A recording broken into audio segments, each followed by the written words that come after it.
Assalamualaikum warahmatullahi wabarakatuh. Perkenalkan, nama saya Taufik Hidayat dari jurusan Manajemen Pendidikan Islam kelas 4A. Di sini izinkan saya untuk menjelaskan tentang tugas saya, yaitu untuk menjelaskan seluruh materi yang telah kita bahas untuk memenuhi tugas manajemen kelas. Kita masuk ke pembahasan 1, disiplin kelas. A. Pengertian disiplin kelas. Kata disiplin berasal dari bahasa Latin disciplina yang menunjuk kepada belajar dan mengajar. Kata ini berasosiasi sangat dekat dengan istilah disiplin yang berarti mengikuti orang yang belajar di bawah pengawasan seorang pemimpin. B. Pentingnya pembinaan disiplin dan perilaku anak. Kemampuan anak untuk menyesuaikan diri dengan lingkungannya merupakan model dasar yang sangat penting bagi kehidupan yang sukses di masa depan. Peran guru membantu anak menyesuaikan diri dengan lingkungannya sehingga anak merasa bahagia dan mampu menerima dirinya. C. Pemeliharaan dan peningkatan perilaku disiplin anak. Menurut Louanne Johnson 2009 memberikan 10 langkah yang dapat ditempuh oleh seorang guru sebagai manajer kelas dalam memelihara dan meningkatkan disiplin peserta didik. Ke-10 langkah tersebut adalah sebagai berikut. Yang pertama, abaikan si pelanggar. Yang kedua, kirimkan pesan-pesan non-perilaku. Yang ketiga, memberikan kartu perilaku. Yang keempat, mengajak berbicara cepat. Yang kelima, ambil waktu istirahat. Yang keenam, telepon orang tua si pelaku. Yang ketujuh, tanda tangan kontrak. Yang kedelapan, meminta penguatan. Yang kesembilan, meminta perpindahan. Yang ke-10, perpindahan pelaku. Pembahasan kedua, mengajar yang efektif. Pengertian mengajar yang efektif. Mengajar adalah membimbing siswa agar memahami proses belajar. Dalam belajar, siswa menghendaki hasil belajar yang efektif bagi dirinya, dan guru harus membantu dengan cara mengajar yang efektif. Guru yang cakap mengajar dalam merasakan bahwa mengajar di mana saja adalah suatu hal yang menggembirakan yang membuatnya melupakan kelelahan. Guru yang ingin murid-muridnya mengalami kemajuan, maka perlu mengadakan pengamatan dan penelitian terhadap teori dalam praktek mengajar, sehingga ia dapat terus-menerus meningkatkan cara mengajar. B. Cara mengajar yang efektif. 10 jenis prinsip dalam mengajar yang disajikan guna untuk meningkatkan cara mengajar mereka antara lain.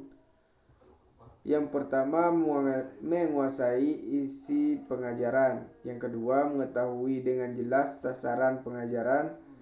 Yang ketiga, utamakan susunan yang sistematis. Yang keempat, banyak gunakan contoh kehidupan. Yang kelima, cakap menggunakan bentuk cerita. Yang keenam, menggunakan panca indera murid. Yang ketujuh, melibatkan murid dalam pelajaran. Yang kedelapan, menguasai kejiwaan murid. Yang kesembilan, menggunakan cara mengajar yang hidup. Yang ke-10, menjadikan diri sendiri sebagai teladan. Selanjutnya, pembahasan ketiga, membina hubungan sekolah dengan masyarakat, sumber pelanggaran disiplin dan tata tertib. A. Membina hubungan sekolah dengan masyarakat. Sekolah secara formal adalah wadah atau tempat pembinaan atau pengembangan pengetahuan, sikap, dan keterampilan yang sesuai dikehendaki oleh masyarakat di mana sekolah itu berada. Hubungan sekolah dengan masyarakat meliputi hubungan sekolah dengan orang tua siswa, hubungan sekolah dengan instansi terkait, hubungan sekolah dengan dunia usaha dan tokoh masyarakat, dan hubungan sekolah dengan lembaga pendidikan lainnya. B. Sumber pelanggaran disiplin. Berdasarkan bagian piramida kebutuhan manusia menurut Abraham Harold Maslow, terlihat bahwa kebutuhan manusia meliputi kebutuhan sebagai berikut. Yang pertama, kebutuhan fisik. Yang kedua, kebutuhan akan keselamatan dan rasa aman. Yang ketiga, kebutuhan rasa memiliki dan cinta kasih. Yang keempat, kebutuhan akan hormat dan harga diri. Yang kelima, kebutuhan akan pengetahuan dan pemahaman. Yang keenam, kebutuhan akan keindahan dan aktualisasi diri. Terdapat beberapa faktor atau sumber yang dapat menyebabkan timbulnya masalah-masalah yang dapat mengganggu terpeliharanya disiplin kelas. Faktor-faktor tersebut dapat diklasifikasikan ke dalam 3 kategori, yaitu masalah-masalah yang ditimbulkan oleh guru, siswa, dan lingkungan. Pembahasan keempat, tahapan dan penanggulangan disiplin.